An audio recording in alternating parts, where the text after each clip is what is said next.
அனைவருக்கும் வணக்கம்.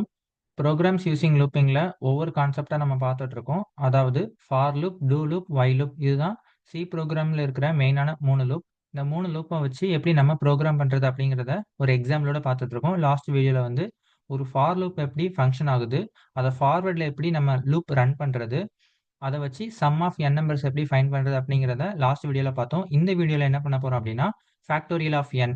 இப்போ ஒரு நம்பர் குடுத்துருவாங்க. அந்த நம்பருக்கு வந்து நம்ம ஃபேக்டோரியல் கண்டுபிடிக்கணும். ஓகேவா? ஃபர்ஸ்ட் ஃபேக்டோரியல்னா என்னங்கிறத சிம்பிளா பார்த்துட்டு, அதுக்கு எப்படி நம்ம ப்ரோகிராம் பண்றது அப்படிங்கிறத பார்க்கலாம். இப்போ ஃபேக்டோரியல்னா ஒண்ணும் இல்ல. ரொம்ப சிம்பிள் தான். இப்போ வந்து ஆ 3 கலர்ஸ் இருக்கு நம்மகிட்ட. Red, green and blue. இப்படின்னு நம்மகிட்ட 3 கலர்ஸ் இருக்கு.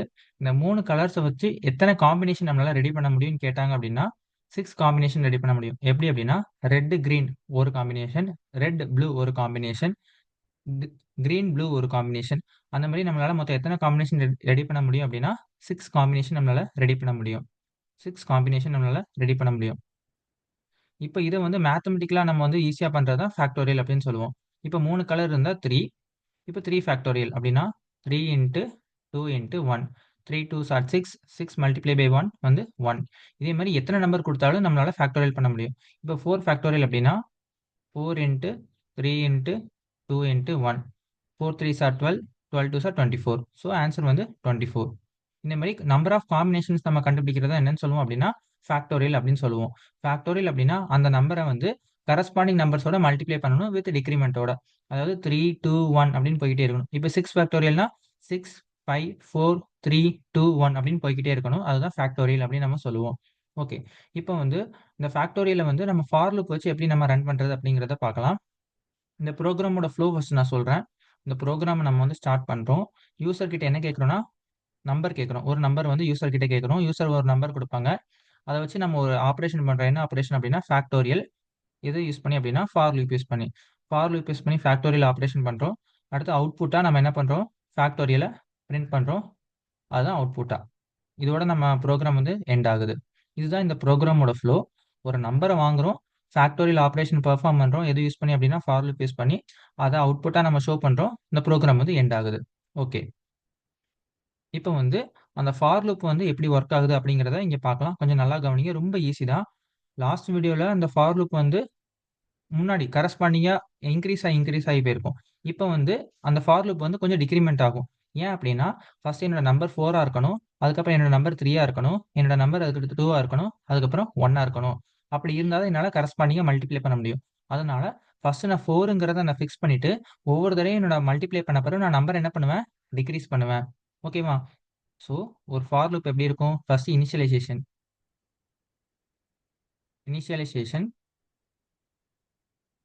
அதுக்கப்புறம் கண்டிஷன்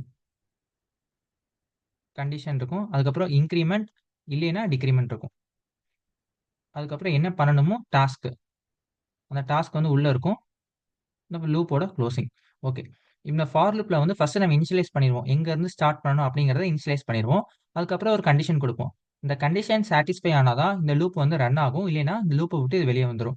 அதுக்கப்புறம் அந்த டாஸ்க் முடிஞ்சதுக்கப்புறம் ஒரு வேரியபிள நம்ம இன்கிரிமெண்ட் பண்ணுவோம். இல்லைன்னா டிக்ரிமெண்ட் பண்ணுவோம். பண்ணிட்டு திரும்படியும் அந்த கண்டிஷன வந்து நம்ம செக் பண்ணுவோம். ஓகேவா? இப்ப யூசர் கிட்ட இருந்து நான் வந்து 5 அப்படின்னு ஒரு நம்பர் வாங்குறேன். அப்ப அந்த 5ங்கிறத இங்க நான் இனிஷியலைஸ் பண்ணிருவேன். இனிஷியலைஸ் பண்ணும்போது 5 அப்படின்னு இனிஷியலைஸ் பண்ணிருவேன். அதுக்கப்புறம் என்ன கண்டிஷன் செக் பண்ணுவேன் அப்படின்னா, இது வந்து என்ன ஆகிரக்கூடாது அப்படின்னா, 1 விட கம்மியாயிறக்கூடாது. அப்போ வந்து அந்த நம்பர் 5ங்கிற number greater than equal to 1 அப்படின்னு பார்ப்பேன். 5 வந்து பெரிய நம்பர். எத விட? 1 விட. 5 கிரேட்டர் தென் ஈக்குவல் டூ 1. அதுக்கப்புறம் என்ன பண்ணுவேன்? இந்த டாஸ்க் வந்து பண்ணுவேன். இந்த டாஸ்க்ல என்ன பண்ணுவேன்? அந்த நம்பர 1ஓட மல்டிப்ளை பண்ணி ஒரு இடத்துல நான் ஸ்டோர் பண்ணுவேன். இப்போ வந்து ஃபேக்ட் எஃப்டின்னு வச்சுக்கிறேன். எஃப்டிங்கிற வேரியபிள நான் ஸ்டோர் பண்ணுவேன். அதுக்கப்புறம் என்ன பண்ணுவேன்? அந்த நம்பர வந்து நான் டிக்ரிமெண்ட் பண்ணுவேன். அப்போ 5ங்கிறது 1 டிக்ரிமெண்ட் ஆகி எனக்கு 4 அப்படின்னு எனக்கு கிடைக்கும். அடுத்து கண்டிஷன் நான் செக் பண்ணுவேன். 4 கிரேட்டர் தேன் ஈக்குவல் டூ 1 அப்படின்னு பார்ப்பேன். கண்டிஷன் வந்து எனக்கு சாட்டிஸ்ஃபை ஆகும். 4 கிரேட்டர் தேன் ஈக்குவல் டூ 1 பார்ப்பேன். எனக்கு கண்டிஷன் சாட்டிஸ்ஃபை ஆகும். அப்ப திரும்படியும் என்ன பண்ணுவேன்? 5 இன்டு 4 இன்டு 1 அப்படின்னு நான் மல்டிப்ளை பண்ணுவேன். திரும்படியும் நான் என்ன பண்ணுவேன்? என்னுடைய நம்பர நான் டிக்ரிமெண்ட் பண்ணுவேன். இப்போ 3ஆ இருக்கும். இப்போ 3 ஆன பிறகு கண்டிஷன் நான் செக் பண்ணுவேன். 3 கிரேட்டர் தேன் ஈக்குவல் டூ 1 பார்ப்பேன். Condition true. அப்ப திரும்படியும் என்ன பண்ணுவேன்? 5 இன்டு 4 இன்டு 3 இன்டு 1 இப்படி நான் மல்டிப்ளை பண்ணுவேன். இப்படி அந்த லூப் வந்து போய்க்கிட்டே இருக்கும். 1 வர வரையும் இந்த லூப் போய்க்கிட்டே இருக்கும். அதுக்கப்புறம் கடைசியில 0 ஆகும். 0 கிரேட்டர் தேன் ஈக்குவல் டு 1 பார்த்தா கிடையாது. அப்ப இந்த லூப்ப விட்டு வெளியே வந்துரும். அப்ப கடைசியில என்கிட்ட என்ன இருக்கும்? 5 இன்டு 4 இன்டு 3 இன்டு 2 இன்டு 1 இப்படிங்கிறது மல்டிப்ளை ஆகி ஒரு நம்பருக்குள்ள எனக்கு ஸ்டோர் ஆயிரும். அதாவது ஒரு நம்பரை நம்ம ஃபிக்ஸ் பண்ணிட்டு அந்த நம்பரை குறைச்சிக்கிட்டே வரோம். எது வர அப்படின்னா 1 வர வர குறைச்சிக்கிட்டே வரும். அதை வந்து நம்ம இந்த கண்டிஷன்ல செக் பண்றோம். அவ்வளவுதான். இந்த ஆப்ரேஷன் பெர்ஃபார்ம் பண்ணோம் அப்படின்னா நமக்கு வந்து ஃபார் லூப் வந்து கரெக்டாக ஒர்க் ஆயிரும் ஃபார் ஃபேக்டோரியல் ஆஃப் n. இதில் இன்னொன்று நம்ம நல்லா என்ன நோட் பண்ணணும் அப்படின்னா இந்த ஃபேக்டோரியல் அப்படிங்கிற வேரியபிளை நம்ம டிக்ளேர் பண்ணுவோம். இன்டிஜர் டேட்டா டைப்பில் ஃபேக்டோரியல்ங்கிற வேரியபிள் டிக்ளேர் பண்ணுவோம்.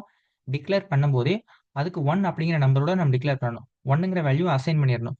அப்படி அசைன் பண்ணலைன்னா என்ன ஆகும் அப்படின்னா ஒரு கேர்பேஜ் வேல்யூ எடுத்துக்கும். கேர்பேஜ் வேல்யூனா ஏதோ ஒரு வேல்யூ எடுத்துக்கும். அந்த வேல்யூவோட இது மல்டிப்ளை ஆச்சு அப்படின்னா நமக்கு தப்பான ஆன்சர் வரும். ஸோ அதனால 1ஓட மல்டிப்ளை பண்ணும்போது நமக்கு எந்த பாதிப்பும் இருக்காது. ஸோ அதனால என்ன பண்ணணும் அப்படின்னா ஒன்றை வந்து நம்ம மேலேயே டிக்ளேர் பண்ணிடணும். இதே தான் நம்ம ப்ரீவியஸ் வீடியோவில் சம் கால்குலேட் பண்ணுறதுக்கு என்ன பண்ணியிருப்போம்னா சம்முங்கிற வேரியபிளை நம்ம வந்து 0 அப்படின்னு நம்ம இனிஷியலைஸ் பண்ணியிருப்போம். ஏன்னா 0 கூட எந்த நம்பர் ஆட் பண்ணாலும் அதுக்கு எந்த பாதிப்பும் இருக்காது. ஸோ கேர்பேஜ் வேல்யூவை என்னால் ஓவர் கம் பண்ண முடியும். ஸோ அதனால சம்முங்கிற வேரியபிளை நான் 0 அப்படின்னு இனிஷியலைஸ் பண்ணியிருப்பேன்.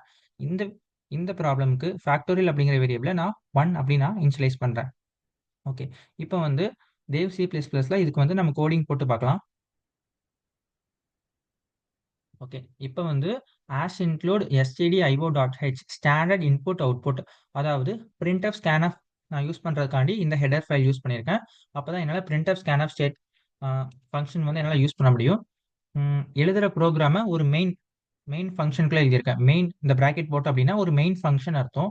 இந்த மெயின் ஃபங்க்ஷன் என்ன டைப்பில் இருக்குது அப்படின்னா இன்டீஜர் டேட்டா டைப்பில் இருக்குது. இன்டீஜர் டேட்டா டைப்பில் கொடுத்தோம் அப்படின்னா நம்ம ரிட்டர்ன் 0 வந்து கொடுக்கணும். ஏன்னா இது வந்து இன்டீஜர் டேட்டா டைப்.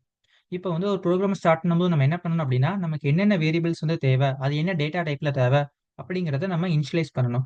நான் வந்து இன்டீஜர் டேட்டா டைப்பில் நான் வந்து என்னுடைய வேரியபிள்ஸ்லாம் நான் வந்து டிக்ளேர் பண்ணுறேன். இன்டீஜர் டேட்டா டைப்பில் ஃபார் லூப்பை ரன் பண்ணுறதுக்காண்டி ஐ அப்படிங்கிற வேரியபிள் டிக்ளேர் பண்ணுறேன். தென் ஒரு நம்பரை வாங்குறதுக்காண்டி நம் அப்படிங்கிற வேரியபிள் டிக்ளேர் பண்ணுறேன்.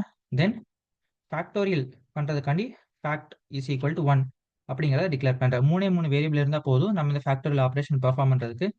இப்போ வந்து யூசர் கிட்ட வந்து நம்ம கேட்கலாம். என்ன கேட்கலாம் அப்படின்னா என்டர் எ நம்பர் அப்படின்னு நம்ம கேட்கலாம். என்டர் எ நம்பர்.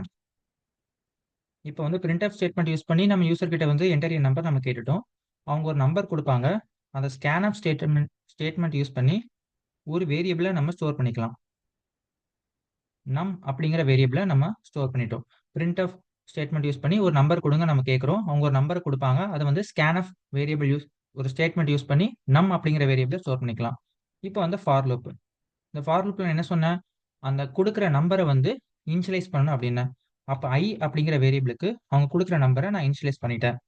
இப்போ வந்து என்ன கண்டிஷன் செக் பண்ணணும், அந்த ஐ எப்பவுமே எப்படி இருக்கணும், கிரேட்டர் தென் ஈக்குவல் டு 1 இருக்கணும். ஓகே, அதுக்கப்புறம் என்ன பண்ணணும், ஐயை டிக்ரிமெண்ட் பண்ணணும். அப்போதான் அது ஒவ்வொரு வேல்யூவாக நமக்கு குறைஞ்சிக்கிட்டே வரும். உள்ள என்ன பண்ணணும், fact is equal to fact multiply by i. First வந்து ஃபேக்ட்ல வந்து 1 இருக்கும். அதுக்கப்புறம் அந்த நம்பரோட மல்டிப்ளை ஆகும். அப்படியே கரஸ்பாண்டிங்காக மல்டிப்ளை ஆகிக்கிட்டே வரும். இப்போ printf ஸ்டேட்மெண்ட்ல நம்ம வந்து அந்த ஃபேக்டோரியல் ஆன்சரை பார்க்கலாம். The factorial of the given number is %d, factor. Okay, இப்போ வந்து கம்பைல் பண்ணி பார்க்கலாம் எதுவும் எரர் இருக்கா அப்படின்னு. எதுவும் எரர் இல்லை. இப்போ நான் ரன் பண்ணுறேன். இப்போ வந்து 4 அப்படின்னு நான் நம்பர் கொடுக்குறேன். 4 ஃபேக்டோரியல் வந்து எனக்கு வந்து 24. எனக்கு வந்து ஆன்சர் வந்து the factorial of the given number is 24 அப்படின்னு எனக்கு வந்துருச்சு. இப்போ அதே மாதிரி வேற ஏதாவது நம்பர் கொடுத்து நம்ம செக் பண்ணலாம். 5 கொடுக்குறேன். 5ஓட ஃபேக்டோரியல் வந்து 120. ஸோ எனக்கு அதுவும் கரெக்டாகவே 120 அப்படிங்கிறது வந்துருச்சு. இந்த மாதிரி நம்ம ஒரு நம்பரை கொடுத்தாலே அது வந்து நமக்கு என்ன பண்ணும் அப்படின்னா ஃபேக்டோரியல் ரெடி பண்ணி கொடுத்துரும். இப்போ வந்து 10ன்னு கொடுக்குறேன். 10 ஃபேக்டோரியல் வந்து வந்துருச்சு நமக்கு. ஓகே, இந்த மாதிரி ரொம்ப ஈஸி தான் இந்த கான்செப்ட். அதாவது ஒரு லூப் வந்து எப்படி ரன் ஆகுது, ஒரு ஃபார் லூப் வந்து எப்படி ரன் ஆகுது, நான் எப்படி அதை இனிஷியலைஸ் பண்ணுறேன், அது எப்படி கண்டிஷன் செக் பண்ணுது, அதை டிக்ரிமெண்ட் பண்ணுறதுனால எனக்கு என்ன பெனிஃபிட், இன்க்ரிமெண்ட் பண்ணுறதுனால என்ன பெனிஃபிட், எப்போ அந்த லூப் வந்து பிரேக் ஆகி எனக்கு வெளியே வரணும் அப்படிங்கிறத மட்டும் நீங்கள் புரிஞ்சுக்கிட்டீங்க அப்படின்னா எந்த ப்ராப்ளம்னாலும் போடலாம். ஸோ இந்த வீடியோல வந்து ஒரு ஃபார் லூப் எப்படி ரன் ஆகுது, அத வச்சு நம்ம எப்படி ஒரு ஃபேக்டோரியல் கண்டுபிடிக்கிறது அப்படிங்கிறத பார்த்தோம். உங்களுக்கு ஏதாவது டவுட் இருந்தா கமெண்ட் பண்ணுங்க. நான் உங்களுக்கு கண்டிப்பா ரிப்ளை பண்றேன். தேங்க் யூ ஃபார் வாட்சிங். Keep supporting.